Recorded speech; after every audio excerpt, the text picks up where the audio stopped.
Chapter 4, Tesco. What would normally be a 10-minute bike ride to work turned into a 30-minute walk down Setlots Road. The weather forecast showed no rain, so Peter took the chance. A lot had transpired the day before and he needed some time to reflect. He wanted to catch up on some Pat Kenny shows, and this was a perfect time. Kenny was talking about the Hyde Park incident. A witness had called into the show from London. "It was mayhem, Pat. I heard a man screaming. By the time I looked his way, his head seemed to explode outwards. He hit the ground and people began running." "Did you see the woman in the tree?" asked Pat. "I didn't get a good look at her, Pat. I was standing by the tree when she jumped down from the branch. Other people had climbed the trees to get a better look at the stage, so to have someone on a branch was not unusual. What was unusual about her was how calmly she descended from the tree and walked away. This was juxtaposed by all the others, including myself, who were in a panic. I only saw the back of her head. She had red hair and appeared to be in her 20s. Thank you for calling into the show. An interesting story. Who is this woman, assuming she shot the terrorist? How did she know he would strike? Scotland Yard is asking anyone who may have information." I gotta work on my Pat Kenny impersonation. Peter was opening the shop today, so he arrived a few minutes before 7 a.m. The commuters will be coming in for their coffee, tea, breakfast and newspaper, so he needed to be ready for them. Hey, can you tell Callum to stop singing back there? I think my mic's probably picking him up. Morris would arrive around 7:30. He was supposed to arrive at 7, but also notoriously arrived 30 minutes late to everything. While Peter opened the shop, he heard the voice. "Casey, listen to me. You'll never amount to anything. You think that's funny? You know what's funny? You in 10 years. It was the voice of his teacher from when he was 12 years old. It often came at him when he was opening the shop, particularly when he was lifting the security gate for some reason. Even though Peter knew that the teacher had stolen the line from the principal in the breakfast club, it was still a piece of shrapnel that had made its home in him, and he couldn't seem to remove it. And Michelle wasn't around anymore to help him remove things like this. He opened the shop door and a few men in suits came in to get coffee. Peter recognized them both. They were regulars, but not the friendliest. Some of the suits were stuck up, Peter thought, and some were quite friendly. It was the business district of Dublin too, where mostly white collars worked. Morris arrived at 7:30 right on time for Morris, yet 30 minutes late for Peter and Tesco. It bothered Peter that as Tesco assumed he was arriving on time, and it did leave more work for Peter, but he decided not to fight this one. Peter had once waited an hour and a half for Shane MacGowan to turn up on stage at a Pogues concert in the 90s. But once the band arrived, it was a great show. He used that same logic for Morris, who was one of the funniest guys he knew. "He's an act worth waiting for, and free at that," Peter would tell the lads at the yacht, after he would complain about Morris. Morris had an excuse every time he was late, but only if the manager was on duty. "You'll never guess what happened," said Morris one morning when Neve, the manager, was on duty. "I got one of those soda streams, so I did. I didn't read the instructions, and I must have pumped too much air into it because the fucking bottle..." Oh, excuse me language, Siobhan. The bottle exploded and the Coke went everywhere. "Were you all right?" asked Neve, looking like she knew he was making up the story. "Oh yeah, but the shock..." By the way, I just not spotted something there. "Oh yeah, but the shock of it and the cleanup cost me 30 minutes, Neve, so it did." How was your weekend, Peter? That story is, by the way, a true story. That Dennis Rafters made that story up when he was late for school at Marion College. That's where I got that story. And he told it slowly, and the teacher was like, "No way, are you okay?" He said, "Yeah, the bottle exploded. He pumped too much of the soda stream." And it was such an unusual story. When he sat beside me, he said, "Dennis, is that a true story?" He goes, "No, I just made it up."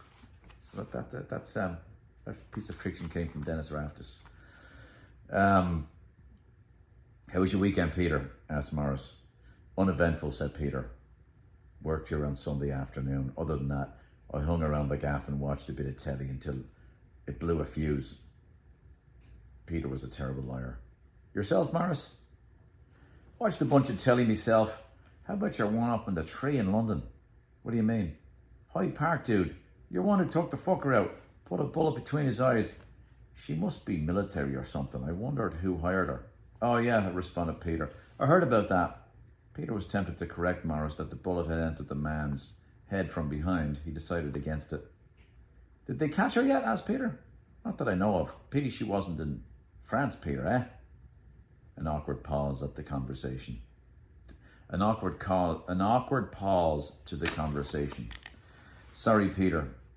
I wasn't thinking. It's all right, mate, it's all right, said Peter as he walked over towards the back of the shop.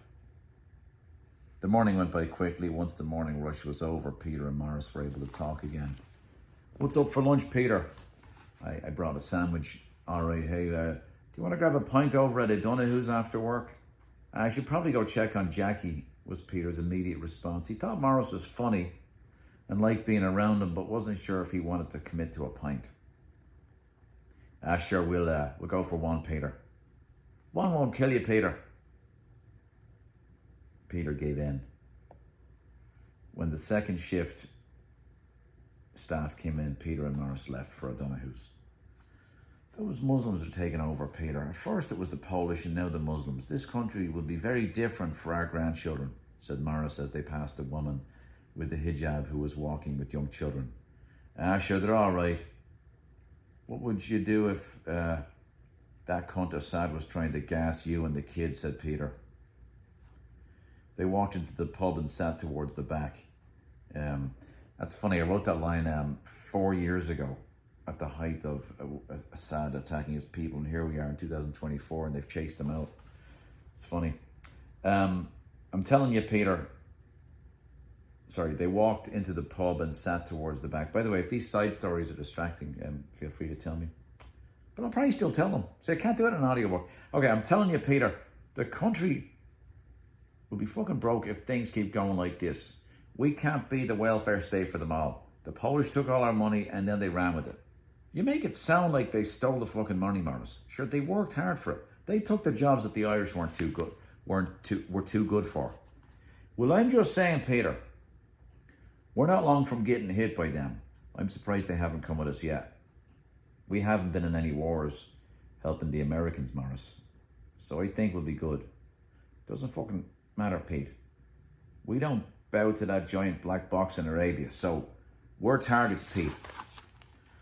Peter's phone flashed and he saw a message from Jackie. Call me when you get a minute. It was his excuse to get away with 1 pint. Sorry, Morris, the princess has called. Yeah, you won't stay for another. I owe you a pint, Peter.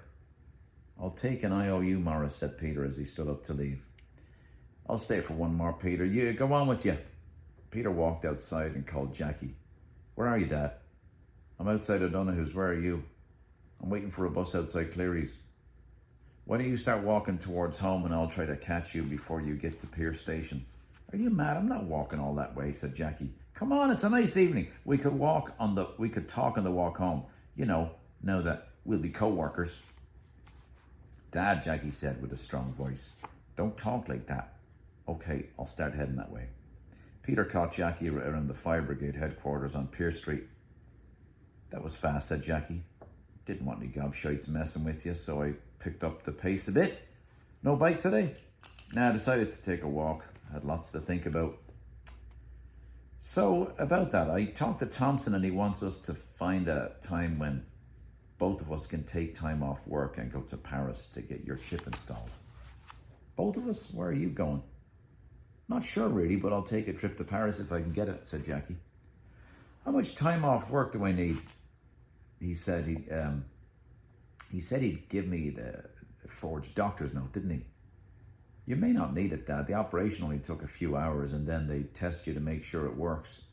There is some recovery time, but I think 2 days there and back would be good. I'll check in with Niamh, said Peter.